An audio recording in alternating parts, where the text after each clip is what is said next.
Hello বন্ধুরা, আজকে আবার একটি নতুন ভিডিও নিয়ে তোমাদের সামনে চলে এসেছি। আজকের বিষয় কি? আজকের বিষয় হলো স্টপ লস। স্টপ লস কি আমরা সবাই জানি, কিন্তু কিভাবে লাগাতে হয় আজকে মূলত আমরা ওটাই জানবো। স্টপ লস কি যারা জানে না তবুও একবার বলে দেবো যে আমাদের শেয়ার মার্কেটে ট্রেডিং করার সময় আমাদের যখন কোনো ট্রেড নেই বা কোনো স্টক কিনি, অনেক সময় আমাদের এগেনস্টে যাওয়া শুরু করে। সেই এগেনস্টে যখন যায়, মানে আমাদের বিপক্ষে যখন যায়, সেই বিপক্ষে যায় যখন, তখন আমাদের প্রচুর লস হয়। কিন্তু এই লসটাকেই কমাবার জন্য আমাদের স্টপ লস লাগাতে হয়। কিন্তু আমাদের মধ্যে প্রতিজনের সমস্যা থাকে, যেটা কিভাবে আমরা স্টপ লস লাগাবো এবং কত লাগাবো। এবং আজকে আমি সেটাই আপনাদের শেখাবো। ব্যাঙ্ক নিফটির আমি একটা এখানে চার্ট ফ্রেম নিয়ে চলে এসেছি। প্রথমে আমি যেটা আপনাদের দেখাবো যে অপশানে যারা খেলেন তাদের ক্ষেত্রে কিভাবে স্টপ লস লাগানো উচিত, আর যারা স্টকে কিনেন, কেনা বেচা করেন, তাদের কিভাবে। প্রথমে আমি অপশানটায় দেখিয়ে নিই। ধরুন এখানে ব্যাঙ্ক নিফটি চলছে, আমি একটা কথাই ধরছি, লাইভ মার্কেটে 48,673। আপনি এখানে মার্কেটে দেখছেন। তারপর কিছুক্ষণ পরে দেখলেন মার্কেট একটু আপ ট্রেন্ড যাওয়া শুরু করলো, যে একটা জায়গায় মার্কেট কিছুটা আপ ট্রেন্ডের মুভমেন্ট আপনি লক্ষ্য করতে পারছেন 48,847-এর কাছে। এই জায়গায় এসে আপনি মনে করলেন আমি এন্ট্রি নেব উপরের দিকে, কিন্তু আমাকে স্টপ লস লাগাতে হবে। এখানে আমি লাগাবো কিভাবে, এটাই হচ্ছে বড়। এখানে লাগাবার নিয়ম হচ্ছে এটাই, আপনাকে এখানে এসে লং পজিশানে যেতে হবে। লং পজিশান যখন নিয়ে এসে আপনি যে পজিশানে আপনি ক্লিক করতে চান, এই লং পজিশানটা আনবেন। এনে আপনি যেই পজিশানে এন্ট্রি নেবেন সেখানে ক্লিক করলেন। এটা হচ্ছে 1:1 রেশিওয়ে রিস্ক রেওয়ার্ড রেশিও, মানে আপনি 1 টাকা লাভ করলে 1 টাকা লস হবে। কিন্তু আপনি এখানে যেহেতু একটা আপ ট্রেন্ডের পর থেকে নিচের দিকে আসছে, মানে ডাউন ট্রেন্ডের পর, তাই জন্য এখানে আমি রিস্কটা আরও একটু কম নেব, মানে যতটা ডাউন ততটাই রিস্ক নেব। এখানে যদি আমি এন্ট্রি নিই, এই যে 48,828-এর কাছে, এই জায়গাটা আমার এন্ট্রি পয়েন্ট হচ্ছে। কারণ এটা মার্কেট চলছে ডাউন ট্রেন্ড, আমি একটা ডাউন ট্রেন্ড মার্কেট চলাকালীন আপনি আপ ট্রেন্ডে এন্ট্রি নিচ্ছেন, সেখানে আপনার কি রিঅ্যাকশান হওয়া উচিত সেটা বোঝাচ্ছি, মানে কীভাবে স্টপ লস লাগাবেন সেটা বোঝাচ্ছি।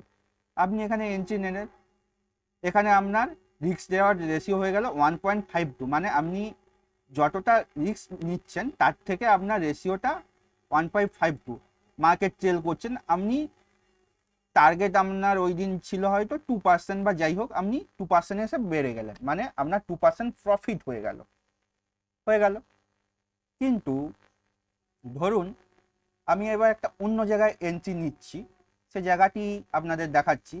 ধরুন আমি এন্ট্রি নিচ্ছি এই জায়গাটায়, কত, 49,018। এখানে আমার মনে হলো যে মার্কেট এখান থেকে ঘুরে ডাউন ট্রেন্ডও আসছে, আপ ট্রেন্ড, এটা একটা হয়তো সাইড ওয়ে মুভমেন্ট দিয়ে আবার আপ ট্রেন্ড দিবে, আমার অ্যানালাইসিসে ধরা পড়েছে, বা আপনার অ্যানালাইসিসে ধরা পড়েছে। কিন্তু আমি এখানে স্টপ লস লাগাবো। কীভাবে স্টপ লস লাগাবো? ঠিক একইভাবে যখন আমি এখানে লং পজিশনে করতে যাব, ধরুন আমি এন্ট্রি নিয়েছি এই জায়গাটায়, এইখানে এখানে একটু সাস্টেন করছে, আমি ভাবছি এখান থেকে উপরে যাবে। আমি এটা বোঝাবার ক্ষেত্রে বলতেছি। এটা হচ্ছে 1:1। আমি প্রথমে এটাকে একটু কমিয়ে আনবো আমার আগের দিনের রিস্ক দেওয়ার রেশিও, এবং আমি টার্গেট রাখলাম 1%।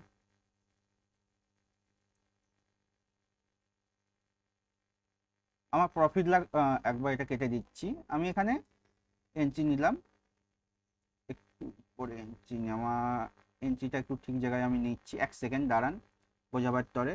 ধরুন আমি এই জায়গাটা এন্ট্রি নিলাম, কতর কাছে, না 49,056। এখানে আমার স্টপ লস কত লাগানো রইল, আমি একটু কমিয়ে দিলাম, আমার এখানে একটু সন্দেহ রয়েছে। ধরুন স্টপ লস আমার লাগানো রয়েছে 48,852। যদি মার্কেট আপ ট্রেন্ড যায় তখন আমি লং পজিশনে যাব, তাছাড়া আমি আমার অটোমেটিক্যালি। কিন্তু এখানে একটা মজার জিনিস দেখুন, আপনি এই স্টপ লস লাগানোর পরে একটু তো উপরে গিয়েছিল, একটু উপরে গিয়েছিল, কিন্তু তারপরে মার্কেট লাগাতার নিচে আসছে, কিন্তু আপনি ভাবতে পারছেন না কোথা দিয়ে বাড়াবেন। এই স্টপ লস আপনার যদি লাগানো থাকে, এই স্টপ লস আপনাকে অটোমেটিকলি মার্কেট থেকে বার করে দেবে, কারণ মার্কেট তারপরেই লাগাতার ডাউন ট্রেন্ড গিয়েছে। ঠিক এই জায়গাটায় যদি কারো বুঝতে অসুবিধা হয়, এই জায়গাটায় আমি আবার বুঝিয়ে দিচ্ছি। ধরুন এই জায়গাটায় আপনি এই আপ ট্রেন্ডের পর আপনি আপ ট্রেন্ড যাবে বলে ভাবলেন এবং এন্ট্রি নিলেন কতর কাছে, এই দাগ দিয়ে আমি আপনাদের বোঝাবার তরে নিয়ে যাচ্ছি। এটা হচ্ছে 48,953 কাছে আপনি এন্ট্রি নিলেন, আপনি ভাবলেন এটি উপরে যাবে, কিন্তু এখানে মার্কেট একটু উপরের দিকে যাওয়ার চেষ্টা করে যেতে পারলো না, সেলাররা অ্যাক্টিভ হয়ে যাওয়ার তরে ডাউন ট্রেন্ড গেল। আর আপনার যদি এখানে স্টপ লস না লাগানো থাকতো, একটা বড় সড়ো লসের সম্ভাবনা থাকতো, কিন্তু এই স্টপ লসই আপনাকে মার্কেট থেকে বাড়িয়ে যেতে বাধ্য করলো এবং খুব কম পরিমাণ লস নিয়ে আপনি বাড়িয়ে গেলেন। এটা হচ্ছে বায়ারদের ক্ষেত্রে বলে দিলাম। এইভাবে আপনি দেখতে পারেন কোনোদিন ধরুন মার্কেটটা আজকে এই এই এই চার্টিং আমি আপনাদের বুঝিয়ে দিচ্ছি। মার্কেটটা দেখতে পাচ্ছেন আপনি ডাউন ট্রেন্ড যাচ্ছে, তো আপনি এইখানে দেখলেন যে একটা ডাউন ট্রেন্ড রয়েছে, এখানে একটু উপরের দিকে আবার চেষ্টা করলো, কিন্তু আপনি ভাবলেন এরপরে হয়তো আবার নিচে যাবে, আপনি ভাবলেন, আপনি এইখানে এন্ট্রি নিলেন যে এখান থেকে যদি নিচে যায় আমার প্রফিট হবে। 1:1 রেশিও, আপনি রেশিওটা কমাতে পারেন, বাড়াতে পারেন, যার যতটা রিস্ক, আমি প্রথমেই বলে দিয়েছি, যার যতটা রিস্ক সে ততটা রিস্ক নিয়ে ট্রেড করবে। আপনি 1:1 করলেন, কিন্তু এইখানে দেখুন এই পজিশনে এন্ট্রি নেওয়ার পর মার্কেট আপনার এগেন্সে গেল। এইখানে যদি আপনি স্টপ লস না লাগাতে পারতেন, আপনার প্রিমিয়ামের দ্বারা এমনিতেই পরবর্তী দেখে দেবেন অনেক পরে মার্কেট নিচে গিয়েছে ঠিকই, কিন্তু এই যে এতটা সময় উপরে গিয়েছিল তাতে কিন্তু আমার প্রিমিয়াম কেটে নেবে। মার্কেট ডাউন ট্রেন্ড রয়েছে এই চার্টে, কিন্তু এই যে দীর্ঘ সময় একটা সাইড ওয়ে মুভমেন্টে আপনার প্রিমিয়াম কেটে অটোমেটিক্যালি আপনার লস হবে, কিন্তু সেই লসের পরিমাণটা যাতে খুব না বাড়ে, তাই জন্য আপনার রিস্ক অনুযায়ী আপনি রেওয়ার্ডটা নেবেন, কতটা রিস্ক কতটা রেওয়ার্ড আপনি নিয়ে নেবেন, এখানে আপনার এ অনুযায়ী নেবেন। দেখুন এখানে আমি যদি এখানে স্টপ লস লাগিয়েছি, এখানে মার্কেট আপনার এগেন্সে যাচ্ছে, মানে আমি ভেবেছি মার্কেট এই জায়গাটা ডাউন ট্রেন্ড যাবে, কিন্তু এখানে ডাউন ট্রেন্ড গেল না, উপরে চলে গেছে, আমার স্টপ লস হিট হয়ে গেছে, তার ফলে আমার একটা মিনিমাম লস হলো। ঠিক আমি যদি এই পজিশানে এসে এখানে আমি ভাবলাম যে মার্কেট নিচে যাবে, তার জন্য আমি আবার একটা যেটা নিলাম, এবারে আমি নিলাম শর্ট পজিশান। শর্ট পজিশানে আমি যখন নিলাম, এখানে এন্ট্রিটা নিলাম, ধরুন এখানেই আমি এন্ট্রিটা নিয়েছি কতর কাছে, 48,938-এর কাছে। তারপরে মার্কেটটা কিছুটা উপরে যাওয়ার চেষ্টা করলো, কিন্তু তারপরে একটা লাগাতার ডাউন ট্রেন্ড দিয়েছে এবং আমাকে প্রফিট দিয়েছে ভালো, কিন্তু আমি এখানে আমাকে স্টপ লস লাগিয়ে রাখতে হবে, যদি এখান থেকে বাইরে চলে যেত, এই যে তারপরে আমি এই যে প্রফিটটা, এটা আমি যতক্ষণ ধরে রাখতে পারবো তত আমার প্রফিট রেশিওটা বাড়বে। এখানে রিস্ক রেশিও 2.36। সাধারণত আমি বলবো যারা বিগিনার তাদের ক্ষেত্রে 1:1 রিস্ক রেশিওটা নেওয়া উচিত, কিন্তু পরবর্তী সময় তোমরা যদি এক্সপার্ট হয়ে যাও বা 1 থেকে কমও নিতে পারো, তোমরা যদি 1 প্রফিট পেতে চাও, এটা 0.5% লস, মানে 100 টাকা প্রফিট করতে চাইলে 50 টাকা লসের দিকে তোমরা যেতে পারো। সেই হিসাবে আমি বলবো 0.5% রিস্ক রেওয়ার্ড রেশিও নিতে। এইভাবে আপনাদের স্টপ লস লাগাতে হবে, যে আপনি বুঝতে পারছেন না আপনার কতটা লস হচ্ছে কতটা প্রফিট হচ্ছে। এটা তো গেল অপশানে। এবার ধরুন আমি একটা স্টকের ক্ষেত্রে কিনবো, স্টকে কিভাবে আমি লাগাবো, স্টকে তো যারা ইন্টারডে করো বা শর্ট ট্রেডিং করো, আমি এখানে একটা স্টক নিয়ে নিচ্ছি, আমাদের Indian governmental stock, SBI banking sector, আমি এটা বোঝাবার জন্য নিয়েছি, আমার অন্য স্টকে আরও রয়েছে। এটা আমি প্রথমে ডে ক্যান্ডেলে কনভার্ট করে নেব, যেহেতু আমি স্টক নিচ্ছি তাই জন্য আমি এটি ডে ক্যান্ডেল করলাম। দেখুন এখানে আমি স্টপ লস কীভাবে লাগাবো, এখানে দেখুন আমি আপনাদের আগে বুঝেছি সুইং জোন। এই যে সুইং জোন, ব্রেকআউটের সময় আমার এন্ট্রি নেওয়ার কথা, আমি একটা আমার আগের ভিডিওয় বলেছি। ধরুন আপনি এই পজিশানে এন্ট্রি নিচ্ছেন, এই পজিশানে কত 791 টাকায় আপনি এন্ট্রি নিচ্ছেন, আমি ধরে নিলাম। কিন্তু এই স্টকটি তো উপরে যাবে, আবার নিচেও যেতে পারে আপনার এগেন্সে। কিন্তু এই পজিশানে আমি কি করে লাগাবো যে আমার স্টপ লসটা কোথায় থাকবে? এই ক্ষেত্রে আমার স্টপ লসটা থাকবে যখন আমি এই পজিশানে এন্ট্রি নিচ্ছি, পজিশানটা একবার আমি ফিক্স করে দিই। এই পজিশানে আমি এন্ট্রি নিচ্ছি, তখন আমার স্টপ লসটা থাকবে এই যে সুইং জোন, তার সব থেকে লোয়ার পজিশান যেটি, লোয়ার পজিশান কত 721 টাকা। এই সুইং জোনের সবচেয়ে লোয়ার পজিশানে আমাকে স্টপ লস লাগাতে হবে, এবং আমার টাইম ফ্রেম মানে আমার লক্ষ্য যতটা, ততক্ষণ পর্যন্ত আমি এটাকে হোল্ড করব বা ট্রেডিং করব। আমার ধরুন শর্ট টাইমে ধরুন আমার 10% প্রফিট হলে বাড়ি যাব, বা 5% বা 5 বছরের জন্য, বা সুইং ট্রেডিংয়ের জন্য বলবো তাহলে সুইং, আবার একটা সুইং জোন যতক্ষণ না আসছে, মার্কেট যতক্ষণ আপ ট্রেন্ড চলছে, ধরুন এটা তো এই সুইং জোন ব্রেকআউট করে দিয়েছে, তারপরে একটা র্যালি দিচ্ছে কন্টিনিউয়াস, তাহলে আমি এখন হোল্ড করতেই পারি, এটি হোল্ড করে আমি এখন ট্রেন্ড করতেই পারি, তাতে আমার কোনো অসুবিধা নেই। যতক্ষণ না এটা আবার সুইং জোন পড়ছে ততক্ষণ আমি হোল্ড করবো, বা আমার লক্ষ্য 5% প্রফিট বা 10%, 25%, সে কতটা প্রফিট লক্ষ্য হওয়া উচিত সেটা আমি পরবর্তী কোনো ভিডিও বলবো। কিন্তু এখানে বোঝা যে আপনার স্টপ লসটা কোথায় লাগাবো। এক্ষেত্রে আমার সুইং জোনের ক্ষেত্রে বা কোনো স্টকের ক্ষেত্রে, যে আমি যেখানে এন্ট্রি নিয়েছি তার লোয়ার সুইং জোন যেটি, সেখানে আমাকে স্টপ লস লাগাতে হবে। মানে স্টপ লস হবে 720 টাকা, আমার এন্ট্রি 789 টাকা, যেহেতু সুইং জোনকে ব্রেক করেছে। এরকম যদি আমি আরও অনেক স্টক দেখি, যেমন আজকে একটি ভালো স্টক উঠেছে আপনাদের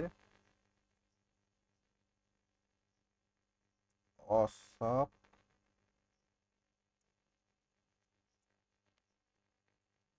HSA,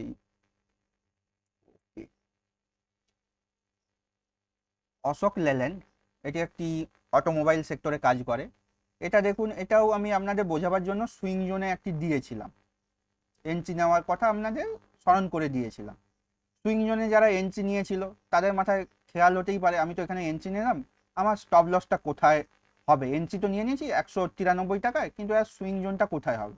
সেটারই সেম কেস, এখানেও সুইং জোন হবে 158 টাকা আপনার রিস্ক ফ্যাক্টর অনুযায়ী। এটা হচ্ছে কমন সুইং জোনের লোয়ারটা। এবার যদি আপনার রিস্ক ফ্যাক্টর অনুযায়ী আপনি জানতে চান, তাহলে আমার রিস্ক রেওয়ার্ড রেশিও অনুযায়ী আপনাকে এখানে মারতে হবে। আপনার 1% রিস্ক রেওয়ার্ড রেশিও থাকলে তাহলে আপনাকে এখানে বাড়ি যেতে হবে 206 টাকায়। যদি আপনার আরও যদি রেওয়ার্ডের থাকে 2%, 2.8%, মানে 16%-এর কাছাকাছি যদি আপনার থাকে, ধরুন এইটা দেখুন 16%-এর কাছাকাছি আপনার যাচ্ছে, তখন আপনার রিস্ক রেওয়ার্ড রেশিওটা বেড়ে যায়, মানে রেওয়ার্ডের রেশিওটা বেড়ে যায়। এখানে আমি বুঝিয়ে দিচ্ছি, যখন এত দূর উঠছেন, মানে আপনি যদি এই পজিশনে এন্ট্রি নেন, আমি যেখানে আপনাদের বলে দিয়েছিলাম 192 টাকায়, তাহলে আপনার এখন 17% প্রফিট চলছে আজকের ডের হিসাবে। তাহলে আপনার স্টপ লস নেওয়ার কতটা, রিস্ক লস নেওয়ার কতটা 9% যদি হয়, তাহলে এখানে কিন্তু আমি বলবো সুইং জোনে ব্রেকআউটের সময় যদি আপনি এন্ট্রি নেন, তাহলে লোয়ার সুইং জোনের যে লোয়ার পজিশন যেটা, সেটাই সবসময় স্টপ লস রাখার কথা। এবং আপনার টাইম ফ্রেম অনুযায়ী, আপনার যদি 16%-এ মন ভরে যায়, আপনি 17%-এ বাড়ি যেতে পারেন, বা আরও যদি লং আপনার পয়েন্ট অফ ভিউ হয়, আপনি এটা হোল্ড করতে পারেন, এবং যতক্ষণ পারেন করতে পারেন 25%। তারপরে একটা সময় গেলেন আপনি পার্সিয়াল প্রফিটও বুক করতে পারেন। পার্সিয়াল প্রফিট কি করে বুক করতে হয় সেটা পরবর্তী কোনো ভিডিওয়ে বলবো।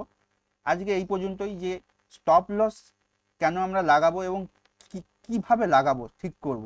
প্রথমে আমি অপশানের দ্বারা বোঝালাম, মানে যদি ডাউন ট্রেন্ড যায়, মানে পুট কেনার সময়, তারপর সিও কেনার সময় আপনাদের বোঝালাম যে রিস্ক রেওয়ার্ড রেশিও অনুযায়ী আপনি কিভাবে স্টপ লস লাগাবেন আপনার রিস্ক ফ্যাক্টর অনুযায়ী। আপনার যদি রিস্ক ফ্যাক্টর খুব বেশি হয়, তাহলে আপনি 1:1, তাছাড়া আরও বেশি লাগাতে পারেন 2:1, এরকম অনেক বেশি লাগানো যায়। কিন্তু অপশানে সবসময় লিমিটেড লাগাতে হয়, স্টকে একটু বেশি লাগালেও কিছু যায় আসে না। এটা সবসময় সব ট্রেডারদের ক্ষেত্রেই, মানে অপশানে ফ্ল্যাকচুয়েট বেশি হওয়ার তরে আপনি সময় পাবেন না। কিন্তু এখানে একটু রিস্ক রেওয়ার্ড রেশিওটা বেশি লাগালেও কিছু যায় আসে না, কারণ এখানে আপনি যদি ঘুরে আবার আসে 192 কাছে সাস্টেন করতে, তারপর ও আবার উপরের দিকে যাওয়ার একটা সম্ভাবনা থাকে, আপনি ওখানে রি এন্ট্রি নিতে পারেন, আপনার আরও স্টক ইনভেস্টমেন্ট করতে পারেন। সেই হিসাবে আমরা আপনার পয়েন্ট অফ ভিউটা কি তার উপরে আপনার রিস্ক মানে স্টপ লস লাগানো বলুন নির্ভর করে। যেমন এখানে যদি কেউ এন্ট্রি করে থাকে লং পজিশনের তরে, মানে ধরুন 1 বছর 2 বছর, তার এখানে সেফ আছে, সে এখানে আর কিছু করবে না, সে হোল্ড করে। কেউ যদি সুইং ট্রেডিংয়ের জন্য করে থাকে, সুইং ট্রেডিংয়ের জন্য সাধারণত 15 থেকে 20% প্রফিট হলে তারা বাড়িয়ে যায়। মানে সুইং ট্রেডিংয়ে এখানে এন্ট্রি নিলাম, 70% প্রফিট, অনেকেই পার্সিয়ালি প্রফিট বুক করে নিয়েছে আশা করি, কারণ তারা দেখবে যে এখানে আমার প্রফিট হয়ে গেছে, মানে লার্জ কোয়ান্টিটিতে কিনেছে, তারা প্রফিট হয়েছে, বাড়ি চলে যাবে। তারা এই স্টপ লস এখানে আবার আসতে পারে সে কথা তারা ভাববে না। কিন্তু আপনি যদি লং পজিশনের জন্য হোল্ড করতে চান বা শর্ট পজিশনেও যদি হোল্ড করেন কোনো স্টকের ক্ষেত্রে, আপনার র্যাডারে ধরা পড়েছে, তখন এইভাবে আপনাকে স্টপ লস, এটা হচ্ছে এই স্টপ লসটা আমি সুইং জোনের মধ্যে ট্রেডিংয়ের ক্ষেত্রে কিভাবে লাগাতে হয় দেখালাম। এমনি আপনি যে কোনো স্টকের ক্ষেত্রে যখন যে লোয়ার থেকে আবার আপ ট্রেন্ড নেওয়া শুরু করেছে, মানে এই লো থেকে যেহেতু আপ ট্রেন্ড নেওয়া শুরু করেছে, এই লোয়ার পজিশনেই আপনাকে স্টপ লস লাগাতে হবে। এবং তারপরে এবং স্টপ লসের আপনার রেশিওটা দেখুন, এখানেও 17% হয়ে যাচ্ছে, মানে এটা 1:1 রিস্ক রেওয়ার্ড রেশিও। মানে আপনি এখন 1% প্রফিট পাচ্ছেন, আবার যদি এটা মার্কেট ঘুরে আসে পুরো একদম এতটাই, তাহলে 1% আপনার লস হবে। সাধারণত স্টকের ক্ষেত্রে এতটা হয় না, কিন্তু অপশানের ক্ষেত্রে এটা খুব হয়ে যাওয়ার সম্ভাবনা থাকে। তাই জন্য বলবো সবাই অবশ্যই স্টপ লস লাগাবে এবং সেফলি ট্রেড করবে এবং প্রফিটেবল থাকবে। আজকের ভিডিও এই অবধি, পরবর্তী আবার কোনো নতুন ভিডিও দেখা হচ্ছে। Tata, bye bye.